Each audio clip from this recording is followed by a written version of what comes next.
Hi guys, so I've decided to do a slightly different posting schedule for the rest of August and September.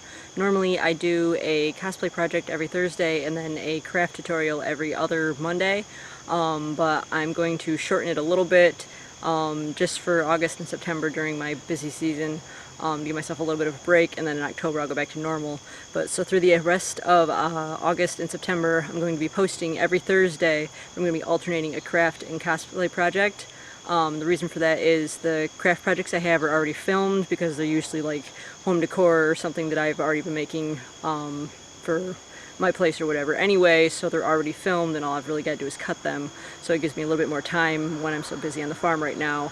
And then so I'll just alternate craft and cosplay projects every Thursday for the rest of August and September. And it'll give me a little more time to come up with cosplay projects because I'll basically have 2 weeks to come up with a cosplay project instead of trying to do one every week when I'm so busy with flowers.